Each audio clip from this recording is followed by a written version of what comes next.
everyone, and welcome to Simply Made Homestead.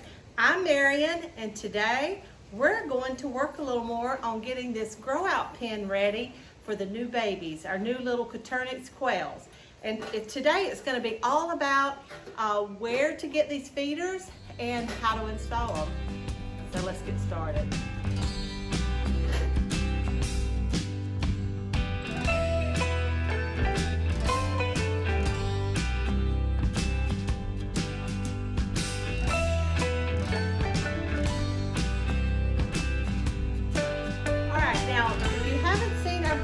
On how to build a quail cage.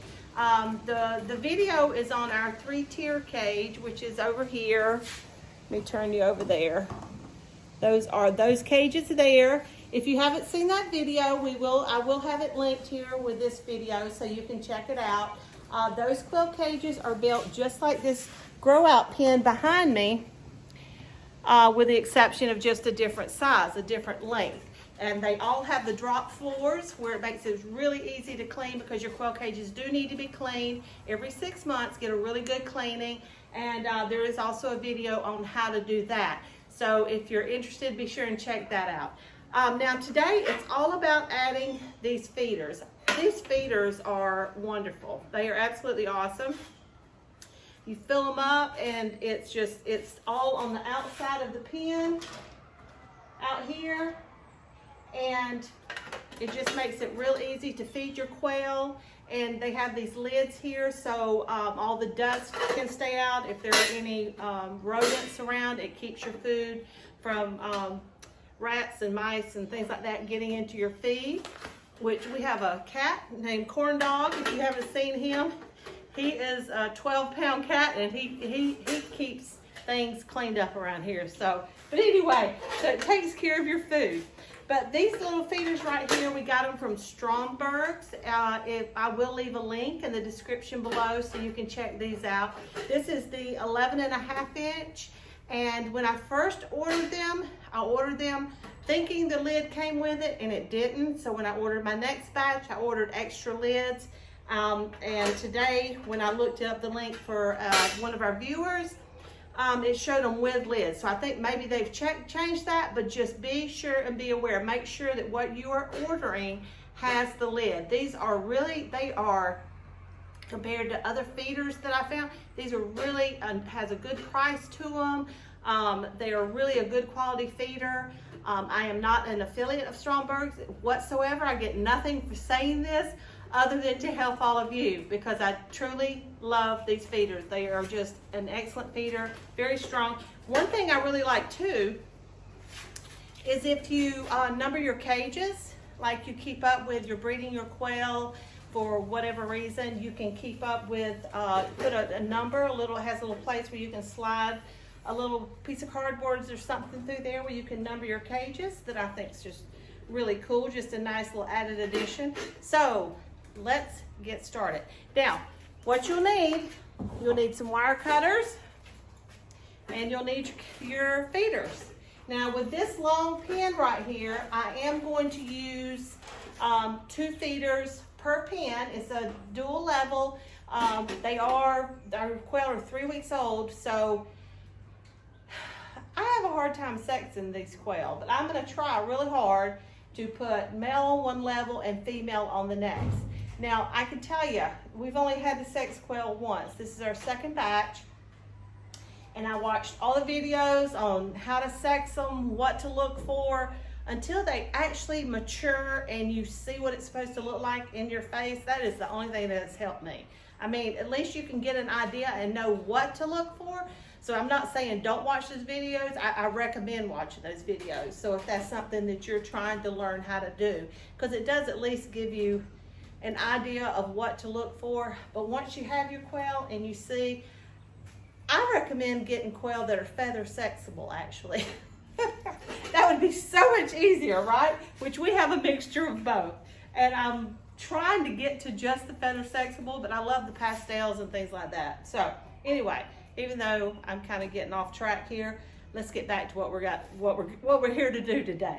All right, so first thing we're going to do is on these, I'm going to put these I may move this hay right here. I don't typically put hay in the pens. They're so young still, and this is a wire bottom where they haven't been running around on a wire bottom. I don't put hay in there unless it's gonna get really cold, and yes, sometimes we do have our really chilly nights in the winter here in Florida. Not many, but a few. And I'll put hay in there because they really like to snuggle up in there. It just makes them all cozy and happy. But anyway, I stuck some hay in here to just give them a little security, make them feel a little, because it's going to be a big change for them. So, but what we're going to do today is we're going to put the feeders, I'm going to try them out on the doors. I haven't done that before because I built my quail cage a little different. Let me swing you around again real quick. All right, you can see over here, I've got to add feeders to these as well. But I'm going to put these, see, I changed these up so I could put them on the front real easily right here. This one right here is the design that's in our video on how to build a quail cage. There are step-by-step instructions, and this is the design right here with the feeder on the side. Right here, the only reason I put it in the middle is because my concern was being able to reach all the way over into the corners to be able to get the quail if I needed to, but I haven't had any trouble on that one. So we're going to add doors on this one too, not on the video, but I am going to add them there. So let's get back around here, and I'll show you how we're going to do this. All right, so here we are. You can see behind me, let me step out of the way, that I have already installed a couple of, or the other 3 feeders there. So now we're gonna add our very last one. And what we're gonna do, you need to find your center wherever you're gonna put it. If it's gonna be in the door or on the side or wherever. Now here, I do, typically if it's on the wire here, I'll count up 3. Let me come over here some. I'll count up 3. Let me come over here. 3 of these, and it's a really good height there. Now here we have the board, so I'm going to come up just 1 above the board, and that still allows me enough room to put to open the cage.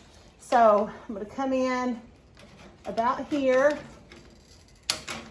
and from doing my other ones, if you have the 11.5 and you're using the 11.5-inch feeder, you have the 11.5-inch feeder and you're using the 1/2-inch hardware cloth, which I highly recommend, this is the exact number that you can cut to get the right fit. So we'll cut 23 of these across.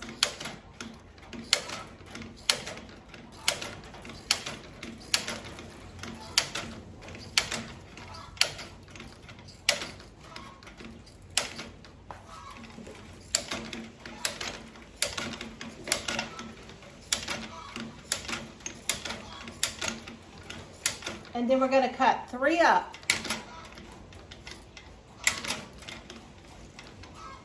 On each side. And that is going to allow for a good opening for your feeder.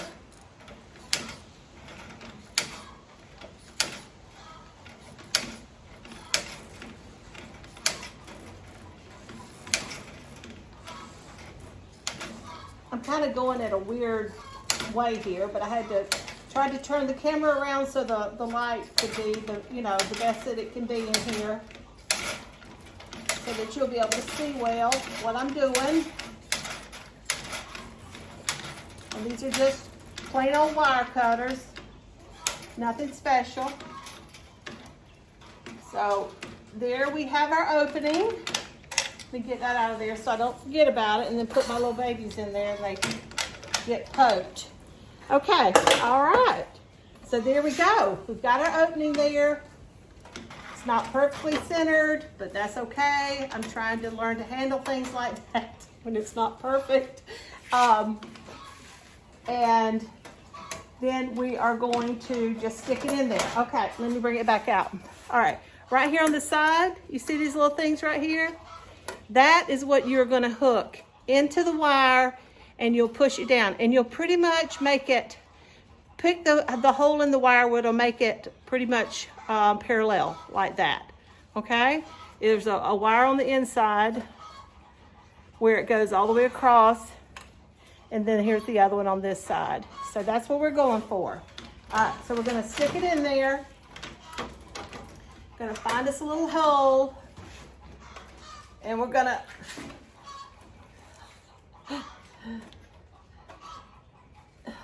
and yes, sometimes I have to get on the inside and help pull it down because it's kind of hard. Typically it's not hard like this. Oh, that's because I'm not over the wire. Duh. Well, that would make a really big difference, wouldn't it?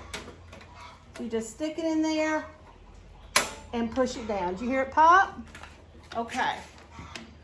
There you go. Yeah, this one, see, and I need to adjust this one. And it's real easy to adjust. Let me bring you in over here. See over here on the side? It's real easy just to pull up. Well, not with one hand so much. See, I just pulled it up like that. And then you just pop it down in there just like that. And there it is. And there is your feeder. That's the inside. There is a video out on a guard that you can create very easily, and you can put on that side to help keep the quail from wasting their feed that we have, and it's on our playlist, Homemade Homestead. All right, so there we go. We've got our feeder up, the lid's on. We can open and close the door just perfectly. We've got it. We're getting ready to make the big move. All right, guys, there you have it. We have all of our feeders up. I moved the hay to the center of the pen so they'll still have their little nesting materials that they can snuggle up in and feel nice and secure, especially until they get used to their new home. Just fluff it up there. Now, stay tuned because we're not done yet. We are going to build a watering system that is going to come down. Let me show you here. Can you see that over there? See that big 5-gallon bucket on the top? Yeah, we're going to build that for this grow out pen, and I still have to build one for this other pen over here. Yep, because that thing is awesome. It is super awesome. I don't have to add water to that, I don't know, but maybe once every couple of weeks. It really holds up and the water stays clean. I do check on it because it's getting really hot here and it doesn't turn green like it does in the hen houses really quick. So I don't have to clean it out and change it very often. It has a valve on it where you can release whatever water is in there easily enough. And it's just a really cool system. So be sure to stay tuned for that as well. All right, guys, so we are getting close. We're getting close. Now, one other thing. These trays, I've had different people ask where to get these trays. See, these are drip trays. I always call them oil pans, but if you go into AutoZone or Advanced Auto, you will find it. Look for a drip tray. And they are just super cool, real easy to clean, makes it real easy to keep your quail nice and clean and smelling good, and because they get stinky really quick. So if you've enjoyed this video, please give us a big old thumbs up, and if videos like this are helpful to you, hit that subscribe button and ring that bell for notifications so you won't miss a thing. And if you'd like to help us in any way, the very best thing you could do is to share us with your friends and family. If you have any comments or suggestions, please leave them below. We'd love to hear from you. And we're here to share our experiences, share what we're learning, and sharing what's working for us on our little homestead. So until next time, take care and God bless.